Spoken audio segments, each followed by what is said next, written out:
So I'm going to tell you, Hey, my oops, name's sorry. Mike. I am the founder and chief curator of GetMaineLobster.com. Please, we don't want to know about that.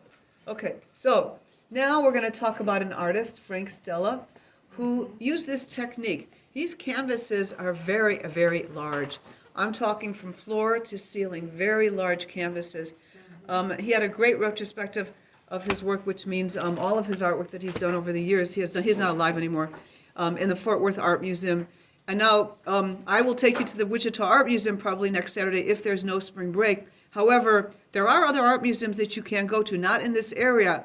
There is the Ulrich Museum of Art, but they don't have much. I don't mean to say that out loud. It's at WSU, but I would prefer that you come to the Wichita Art Museum. If it is spring break and you're going to go out of town next week, well, then you can go to any art museum of your choice. But I still think that it's probably best to come with us to see how we analyze and talk about the art. So let's. What time is that going to be? Pardon? Oh, usually we meet. I think at either at 11 o'clock or at 1 o'clock. I have to see what time. What if we can't make it? Like work or something?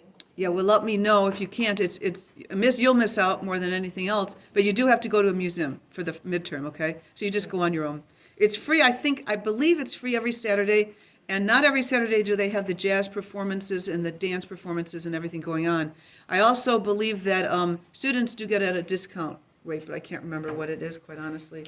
So yeah, just let me know if you're not going to be there, because we won't have class on Tuesday, so it's sort of like the gallery experience, making up for the class. But you'll just have to go on your own, so that's not a problem. Just let me know.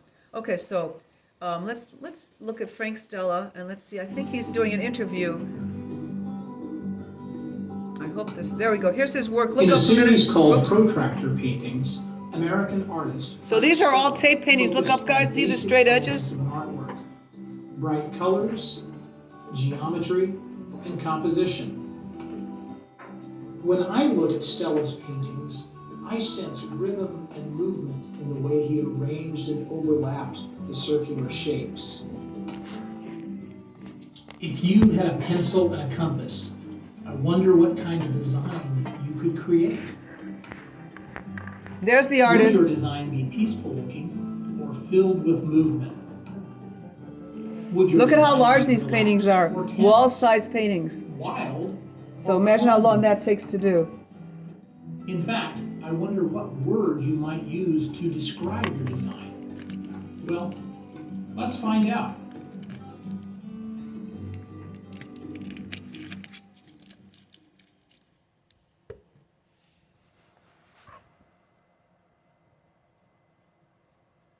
Last time in art, you looked at artwork by Frank Stella, and then you created a drawing using organic shapes, geometric shapes, or both. Today, you're going to be using markers and colored pencils to color in some of the shapes in your drawing. I'm going to show you a couple of tricks for coloring in shapes. If you're using a marker, a good trick is to begin by outlining the inside part of that shape. It's going to make it easier to keep all of the color inside that shape if you outline it first. And then what you can do is use the wide side of your marker. Well, we're not and going to just create. do that. So, anyways, you guys can look at that on your own if you want to do that kind of exercise. So, before we get into the next project, I wanted to talk a little bit about critiquing and art critiquing. Now, I put this, I think I might have some printouts of this art criticism worksheet that will help you. And we're talking about this because, again, we're going to be going to the art museum, and we're going to be using and applying these techniques to looking at the art. So unfortunately, this lobster thing's on here. I can't seem to move it away. Anyway, so art criticism, the 4 steps of art criticism. This is very simple and very basic that I have for you. And I think I have some printouts. So we start by always describing the artwork, describing what you see, describing the art elements that you see, describing the colors that you see, describing the shapes that you see, talking about the subject.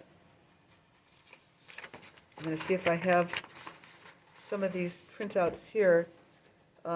to show you. But we started by talking, describing, telling us what you see. Basically, just very simple. And when we go to the art museum, if we're able to take you to the art museum, then it will be, this is what we did at the gallery too. Then we will show you how to talk about the artwork this way. I'm also going to show you a video that analyzes an artwork that talks about the principles of design that we talked about, composition, talks about the way that an artist plans a composition, talks about if it's symmetrical, asymmetrical, talks about the elements of art, line, shape, form, color. The next thing we want to do is analyze it. What elements of art are being used and how? Okay? So not only do you want to describe what you see, but you have to talk about how it's used. How is line used? Is it used for emotion? Is it used straight? Is it used squiggly lines? Is it used to represent water? Is it used to represent something? So that's what we want to talk about, shapes. What kind of shapes are used, geometric or organic? You want to get in a little more detail. Now let me see if I have, the other thing on, there's two other parts of this I'm going to talk about, but we also have the Observing an Art exhibit that this form is put up here for you. And this is will guide you in looking at art too. And this is that short questionnaire that talks about, just to refresh your memory, why did you look at one work of art or another? Did the artist statement help you when you read the artist statement? Did you watch it? Did you look at it before you saw the artwork or after? That's up to you. And it talks about what art elements were present. Then it has a little space that says texture, space, perspective, form, shape, composition, color, just to remind you of some of these things. So that will help you too. And I believe let's see, there's also one more sheet that talks about the assignment in detail. But I do have some of these. Okay, so I can give you guys, I might have enough to give you guys these. So this art criticism sheet that we will use when we go to the museum, if you look up 1 minute, we talk about how to describe the artwork, how to analyze what elements of art are being used, how to interpret. What do you think it means? What do you think the artist is trying to say? Is it just someone making a design with just color, or is it some kind of message behind it? Judge, what do you think works? What could be improved? So this is for you. So I'm not going to give you guys this now. I'm going to give you this at the museum. This art criticism sheet is up there for you to print off yourself if you want to do that. Okay, anyone have any questions about that? The criticism? So this is what we're going to do. We're going to have a little practice today with your artwork. Now, the last few times we've been having you hold up your artwork and show it to us, and we'll do the same thing today because as you see, everyone works in a different manner. Even though you might have had the same project, they'll all turn out differently. And here's a little video. And this video is going to have a 1 minute video just talking about an art critique to show you this art critique. Today's the first day of class, so what I want to do is just lay down. This is a studio art critique. Because even though I think it really is just us talking about the artwork, I think it helps for people to know a little bit about the format. Sometimes I have students say a few words about the work first, other times we just do a cold read. So if you're somebody and you're talking about your artwork, first of all, keep it short. I'm talking like 1 minute or so. Please don't give us the play-by-play. I went to the art store, I got my paper, I changed my mind, I don't want to hear that. Give some short summary, something about your intention with the work, maybe if there is something you really struggled with, if there is a particular question you'd like to ask the class, and then of course everybody can jump in. When you guys make comments, please make sure that you back up what you say. So if you want to look at the piece and say, well, I think that the composition needs more work, you can come up, you can point to the artwork, tell us what's going on. Any questions before we go? Okay, cool. The piece is titled Green Hand. Okay, so this is how, listen to her watch. This was the scene, and right at the end, there was a green hand that slipped through the female figure's hair. So she's talking about her artwork. And I looked up, it was very terrifying. This is a 6-layer silk screen. She's explaining how she made it and what she did in it. Abrasive colors. I feel hungry by the community I felt. Just some thoughts. I think the composition is pretty. So you want to talk about the artwork the way these students are talking. It was a little difficult to notice the green hand until you spoke of it that was near the lady's throat, just because you have the green column, that's the same color. I think the drawing is quite beautiful, especially the borders surrounding the picture. Do you hear how the students are talking about the person's artwork? I would like you guys to do that. So when someone stands up and holds their artwork, and after they talk about it, I'd like you guys to say something about their work. Capture the plants and the flowers. The perspective of the room can be improved. I'm looking at the window on the top right, so I think you could go back into that window and improve that to make that space more clear.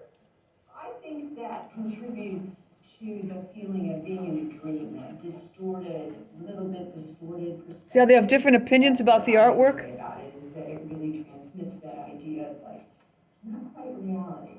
That window and perspective seems intentional, but I definitely see how it can be read as a mistake. Just almost as though like you kind of skewed perspective. Okay, these are art students, so that's why they're talking a lot about one little thing. But that's Rhode Island School of Design, actually one of the best art schools. I did go there for a summer when I was very, very young, a long time ago. Okay, so anyone have any questions about anything? So now, in a few minutes, we're going to take a little switch gears, and I'm going to have you start making the next project. You don't have to be finished. Don't worry or anything. You don't have to be finished with this project at all. But I'm just going to show you some ideas. Now, Professor Harmon showed you how to make a Japanese ink brush painting. He showed you some techniques. He also showed you about collage. So we were hoping that you actually could combine the two. So on your piece of white paper, and you don't have to do this, it's just an idea. On your piece of white paper, and I'm going to show you a Japanese artist and his technique and how he does this. But this is a flower that one of the artists made out of the same strokes that Professor Harmon showed you. And just simple, make sure when you do put down this black ink, you can't erase it. Okay, this isn't ink, it's true, it's tempera, but you can't erase it. So you put down it and you leave it. So just make sure you're making very simple strokes, keep it very simple, and look how easy it is to make a flower. Just a stem and just some strokes, and there you have a flower. So we're hoping you could combine these two art forms, the Japanese ink brush with the French collage, together on one page. And here is someone else who did a collage of flowers, very different from Professor Harmon's free form, because he was sort of copying Henri Matisse's way of him making the collage artwork. But you can tear up little pieces of paper, you don't even have to cut them, and you can put them together any way you want. And then you can combine them together on one piece of paper if you wish. And again, here's someone making a free-form collage art project too. So that's up to you too. But it is spring, so I thought you might want to do some flowers or something along that line. So again, do not take off your tape, okay? Please leave the tape on. Make sure that that it's dry before you do it. And you might not even be able to take the paint off during this class. I'm not sure if that will happen or not. And everyone, again, just to remind you, works at different levels. So some people might be finished in a few minutes. Some people might take 3 hours to do the same painting. There's no right or wrong way. Please don't feel pressured that way. I'm just giving you some interesting art projects to do. So instead of just talking about them, you get to actually do them. So let's move on now to watch this artist do an ink brush painting. And we have about, let's see, how many minutes do we have? We have to go over the museum assignment a little bit today. We also have to, I want to show you some videos. I want to show you one of my students. Now, when you do your museum project, you have the option of to present it any way you want. Be as creative as you want. I'm going to go over the stipulations. There are some requirements in order for this to be a final presentation at midterm to get a good grade for this. But you can create a video if you want. And one of my students created a video, well, several, most of them do make videos, which is kind of a fun way. If you don't want to make a PowerPoint presentation, you're kind of tired because you've done that for your chapter review, you can also make what's called a blog.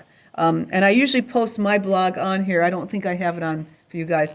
So some people have made blogs like Google Blogger, and it's kind of fun. You can be like a designer, an online designer, and you get to change the template, you get to change the font, which is the type, put in any color you want, but it's all digitally doing this. And you can take your presentation and put it in a blog if you want, if you don't want to make a video and you don't want to do a PowerPoint. So there's different ways to present it, and any way you want is fine to present, as long as you follow the requirements, which we'll go over in a minute. So before we do that, let's go into a little more to this Japanese ink painting, and let's see this artist.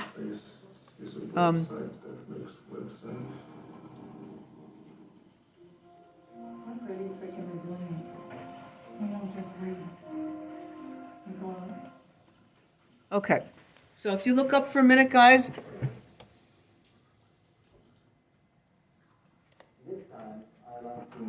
Can you hear this back there in the back? Jason, can you hear this? Okay, thanks. I'm leaving from quite few places, and the effect. So he's going to show you.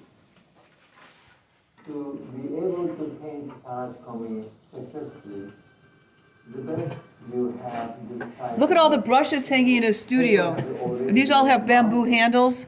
On this board. This is called Gator board. He's using a board, but I can't get everyone aboard, so. Foam board of paper, and this one is plastic. Therefore, even though you glue the paper, will not bend, warp, and that is the key point. So on this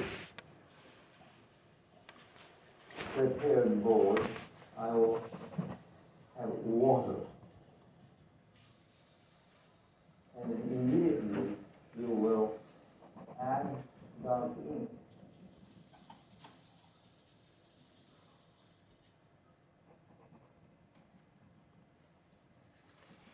You see the effect of the dark ink, how it's run. And with this, you can move or you can blow. Watch how he blows this, guys. Look up. So he's blowing the paint. However, with this type of dry brush, And you can use dry brush with it too without using water at all. Okay. And pull it down. Look at the techniques he's getting. It's kind of neat. certain direction you That would be very pretty, yeah. It looks a little easy, so don't get frustrated if it doesn't come out like that. It is beautiful, but sometimes you may not want that definite outline. So again, Professor Harmon and I were just showing you different techniques, and you guys can do whatever you want, choose however you want to do it. In many traditional Japanese paintings of Edo period, they'll have this effect of tarashikomi with color painting. And this is a technique I use to create many pieces, especially that fury of Pacific and its related wars.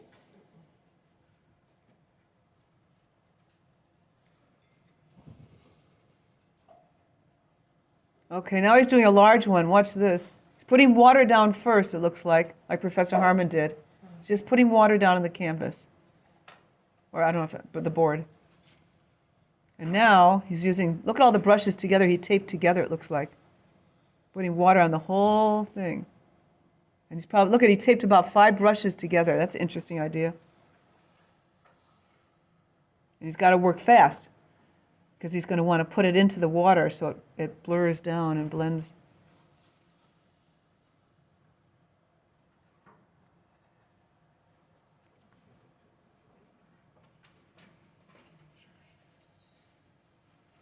So he's painting with water. Look at that.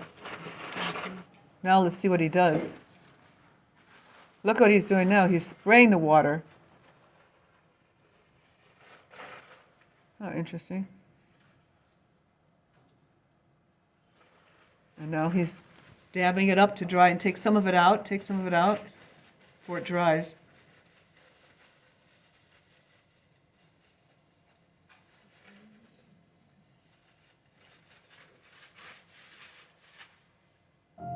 You know, it's rare these days that people actually sit down and eat. Okay, well, I guess that was the end of that. I think he's gonna put ink on the end of it, so it blurs ink. So anyway, there's your Japanese ink brush technique. And we'll go into the French collage. Again, this was brought by the Chinese to Japan and to Korea. And as you'll see, a lot of cross cultures have brought a lot of different artworks to different places, and that's how people got to learn about different artworks. So again, here's Henri Matisse's collage. And you can combine the two. Hey guys, it's Jonathan here from Set Sail, and today we're going to be talking about collage. Specifically, what is one and how does one make one?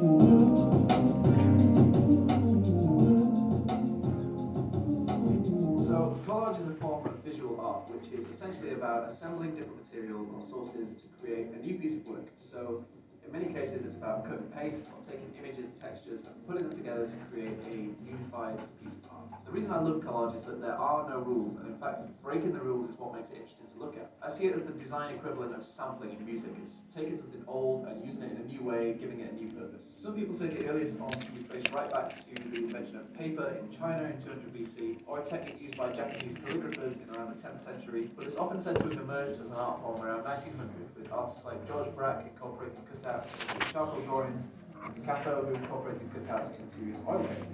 After that, it gained more popularity, being used in Cubism and Modernism, as well as pop art, and it was quite disruptive at the time. It sparked a lot of debate over whether mixed media work can actually be classified as serious art. But nowadays, you'll see this kind of work celebrated and showcased in galleries all around the world. Probably the most common style of collage that we see today is photo montage, which is where you take different images and cut them out, paste them together to create a new image. We see this on everything from album art to advertisements. It's probably the style most people think of when we refer to collage. We actually have a local studio here in Manchester called Dr. Me, and they produced this book called Cut That Out, and it features loads of different collage artists and a really good source of inspiration if you want to get into this kind of work. There's a link to get this in the description if you want to get it. I highly recommend it if you are looking into getting started with this stuff. You should also check out the Brooklyn Collage Collective, who have a website and a really good Instagram account. And there are also a bunch of Instagram accounts that just feature collage work all the time, and they will be in the description as well. If you want to go and dig into the collage world and get inspiration for the kind of work that you want to create. Now, the reason I'm digging into some of the history here is because I think it's important to appreciate what makes a good collage so that you can bring that into your own work. And actually, the techniques to making a collage are pretty straightforward. You cut and paste things and you stick it together. But the real difference in quality comes by developing your eye to see colour and balance and layout. And that only really comes from studying other people's work and trying to figure out what about it makes it so great. When I look back at old collages, I can see improvements that I could have made, but it's never really to do with the software or the tools, it's more to do with understanding layout and balance and all of that stuff. So that's why I encourage you guys to check that out first, before just jumping into what software to run. But saying that, it is good to know about the tools and the software, so let's jump into that now. Now the first question is, do you want to go handmade or digital? If you're going to go the handmade You can make digital collages too. Materials. You might want to visit bookshops or local craft shops and pick up different pieces of paper and textures and materials. Often I like to balance quite detailed photos with really simple things, so I like to just pick up coloured paper or interesting eye-catching elements that you can bring in. But one of the freeing things about making a collage by hand is that you can pretty much use anything. You can bring in paint, you can use actual objects, you can bring in like little plants or anything that you want to do. Some of you may have seen the album art for Kristen DeMarco's recent album where she uses cutouts and paint and even leaves in the artwork. So you can get pretty creative with the things that you're using and bring in different textures. I find that the inspiration usually comes when I find that one image that sets off my imagination. I think he talks as fast as I do, guys. Layout and different elements that you can bring in with that. In terms of equipment, you probably want to get yourself a scalpel and a cutting mat, which will allow you to get really precise. So we don't have time to go through this. He's going to get into detail about this. If you really are interested in collage and really like the art forms, and the reason I'm also showing you some of these is because a lot of the students will pick out one art form they really enjoy. Some people really like to draw perspective, and they really go at home and they do some large drawings. We'll bring them back to class. Some people really like collage, and they'll watch these videos and they want to go make a large collage. So, you know, it's up to you. We're just trying to give you as much exposure to different art forms as we can. But what we're going to have to do now, unfortunately, is we're going to have to take a little break and look at our artwork that we did so that we can get into talking about the museum. I think I'm going to give you guys a little bit more time, though, because it looks like some of you are really interested in the Japanese ink brush and everything. So I'll give you a little more time to do, as long as you look up to this. I need to start talking more about the museum assignment a little bit, and then we want to have a critique. So I really want to have a critique where you guys kind of stand up and you hold your artworks up, whatever you've done. It doesn't even have to be finished, just to tell us about your process, what you've done. If you look in the back, by the way, on the right-hand side are some collages done by our students. On the right-hand side, just collage. They use magazines. For that one, we use magazines to cut out. The left-hand side is all Japanese ink brush. If you look on the back, that's all landscape and things that we did with that class. So there's all different techniques that you guys can use. So every class we do a little something different. So you know it's not the same way. But anyway, it looks like that. I hate to stop you guys, but I guess maybe we better stop a little bit and have a critique. We have to get through a few more. We still haven't finished our Chapter 1 presentations, and we want to go through a discussion today, too. So we'd like to do that. And I do want to talk about the museum assignment a little bit. So let me Is anyone totally finished, or is everyone still working? Are you finished? Okay, so you can go ahead and clip for a little bit if you want, but since most of you are still working, I'm going to give you a few more minutes. I know I usually like to end early for you guys so that you can go work on your homework and stuff. But let me read this a little bit about this week. Ceremony and Society, about Module 7. Remember, everything is in Module 7. Everything's always placed, if you want to go back and finish art projects, everything's always placed usually at the module overview or at the instructor notes. This is at Module 7 overview if you want to go look at it. So the second presentations will become a little more complicated. So after we finish the first set of chapter presentations, I usually give you guys a chance to do a second one. I'm hoping we'll have time to do that. And that one, you guys can be a little more creative and a little more extensive, okay? So here's a little information about what I'd like you to do when you do your second chapter presentations, if we have time to get through those, to make them a little more extensive. And I think it just makes it a little more interesting if you really find one topic in your pages that's really you're passionate about, you really like. Because this is a survey of art course, okay? So you're going to talk a little bit about a lot of different things. But in your chapter, you might really like drawing. They might talk about drawing materials. And you might have everyone have a discussion about drawing. You might have everyone create some kind of drawing. And then you might show a video intensely about some kind of drawing method. I'm just giving you an example. And then you can go back and do your pages, put your page numbers on, and talk vaguely about the different slides and show the images and tell us what page is on. So, and just make sure that it is 30 minutes long. So this was our first presentation. Usually everyone doesn't get to make the mark on that, as far as that goes. But by the second one, everyone usually gets it a little more extensive. So I just wanted to give you a little heads up about that. And we won't be doing that till after spring break and after your midterm presentation. So you got a few weeks before that will even happen. So this is how to visit an art museum. Now, the guidelines are right here, and this is about what you're going to have to do. And again, it's going to be very hard to see this here. This is for you guys because this little ad is on here. And this is a little guide for you guys, what you're supposed to do. And it talks about the project that you physically have to be there. This cannot be online. You have to go to an art museum physically. And some of you might never go to an art museum again. Some of you might really like the experience and go to art museums more often, or this one as they change exhibits. You can go with anyone you want. It's more fun to go with someone if you don't go with us. Even if with our group, you can bring, a lot of people bring their parents, or they bring a friend or a boyfriend or girlfriend or someone with them, and that's fine too. So it says again, you can make a video or a blog will be accepted as long as it's a valid art museum. If you're not going to go to this art museum, please let me know which art museum you're going to so I know. Some people choose a museum and it is not an art museum. Also, you need to choose 3 works of art that you're going to talk about, okay? We'd like them to be from different kinds of styles. So, for instance, if you choose an oil painting, then for one of yours, we'd like you to choose maybe a sculpture or maybe a video or some other different art form, 3 different art forms if you can. Now, in the museum, they have different kinds of art forms. They have glass art, which you're going to really enjoy to see. They have paintings, they have wood art, they have all kinds of different art forms. So it will be easy for you. You can even choose a photograph or print if you want to talk about. Also, we like you, if you can, to find different periods, such as a Greek period, a Roman period, Egyptian period. That might be a little difficult in this museum. When I wrote this, I was also teaching in Austin, Texas, where there's a lot more museums and other places. So if you can't find different periods and it's all 20th century art, that's okay. Just want you to have the experience of seeing as much art as you can. So this talks about everything we've talked about before, and I can't seem to look at it right now, so you'll have to read this. It talks about that you should have a separate title page. If you're just going to do a PowerPoint presentation or a blog, you should also have a title page. Even if you do a video, you can have a title page. A lot of people have done a video where they just go in and they make a video. You are allowed to take video right there, footage in the art museum, okay? Now, you probably would have to go back again after you come see it with us to make your video. The other way is to take images when you're with us, take pictures, and come back and put it into a video program and make your own video. Some people have even gone together and done interviews, so they'll interview another student and ask them what they liked, and they'll do all kinds of creative things. And I will show you one of my students' videos in a minute. So you need to have a separate title page. You need to have your name, the class. You need to have the artwork content. More details are posted in the discussion board about what you need. Make sure you have a photograph of each image that you're talking about, and you need some proof that you went to an art museum. Now, if you're coming with me, with us, then you'll be signing in, so that will be fine. But if you're not and you're going by yourself, that you need a ticket or something that shows that you did go to some kind of art museum. I can't seem to open the rest of this right here. But it does talk in detail about this, about what you have to do, the guidelines. It's very detailed about what you do have to do.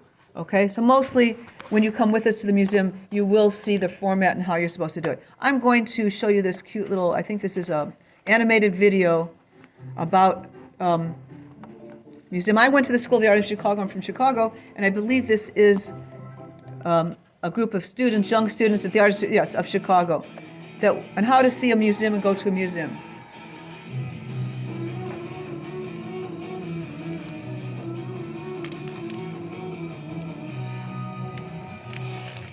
You can make a video that's animated if you want, or you can make a video of yourself in there talking about it. You can do any kind of format you want. Okay, class, let's talk a minute about our trip to the Art Institute of Chicago next week. The Art Institute is an encyclopedic museum. What do you think that means? Carla? That there are a lot of things from different places, cultures, and times, just like an encyclopedia. Yes, right. Art can tell us lots of different things, so you may see art that relates to your own life and personal experiences. But we're not only there to look, we're also there to talk about art. We'll have a docent to guide us. A docent is a museum educator who will help us have conversations about art. Hector, is this gonna be lame? I don't know. It's cool that we get out of school. It'll be cool if we can hang out with Carla and Megan. Right, Hector, something to share? Okay, good, moving on. So you can make a video. A lot of people will show the museum first and then going into the museum. Pictures of bowls of fruit or something? Just make sure you at least have your 3 artworks in there if you're going to make a video. Look at a bunch of boring art. I think like maybe a lot of paintings. I don't know, and I don't care. And you can make an animated video. You can do anything you want. Be as creative as you want. Paintings, statues, I even saw a video. Sounds alright. The outside is cool. I guess. Come on, everyone, hurry up.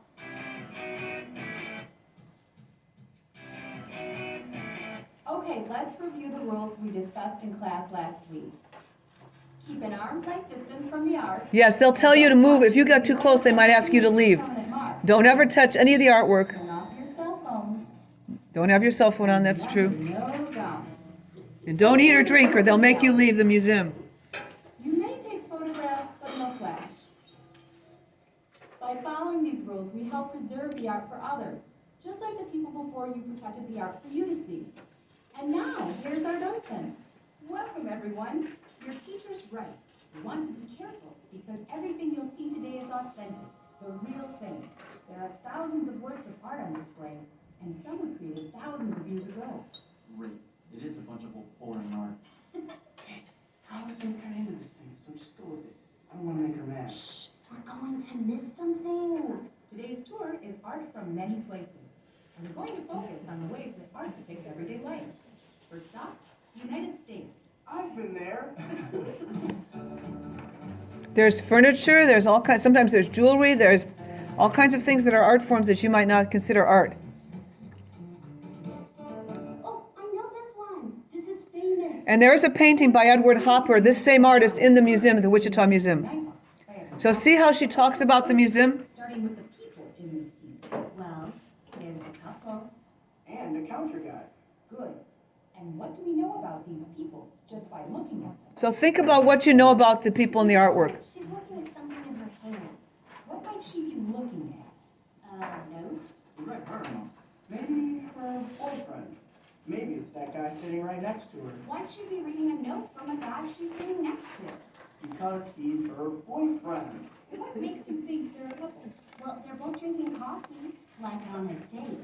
Or maybe they really like each other, but never do anything about it. So there could be a lot of different things going on in this painting. Could we find more stories? Well, when we first looked at the painting, it just looked like people in a diner. But then we keep looking. Keep looking, that's the whole idea. Great. What else? Any more place like this? Might have to go for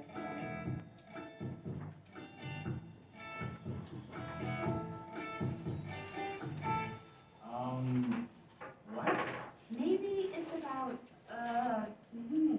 light bulbs. Maybe So these are all light bulbs strung up. Look up a minute. But we put them on our tree. So listen how they decide if this is an artwork or not. I can make this. Why is this art? That's a good question. Let's investigate further why this is a work of art. Why might the artist have chosen light bulbs to communicate? What do you guys think? Think about this. Light bulbs usually go in lamps, and light bulbs give off light. Yeah, thanks. And they give off heat. Maybe he just liked light bulbs and had a few lying around. What do you guys think? Think about it. Bunch you need to use up. But do you think that this artist, Felix Gonzalez Torres, might be saying something else about an ordinary light bulb? Maybe that we can use everyday objects in different ways. Maybe they represent his ideas. So, what do you think about seeing something familiar from our everyday world presented as art in a museum? If I saw a bulb and a lamp at home, it would be like, so what? Now that the bulbs are in a museum, they're more interesting. How are they more interesting here? They look awfully bright, so maybe it's... So questions, that's what you have to keep asking yourself when you analyze the artwork.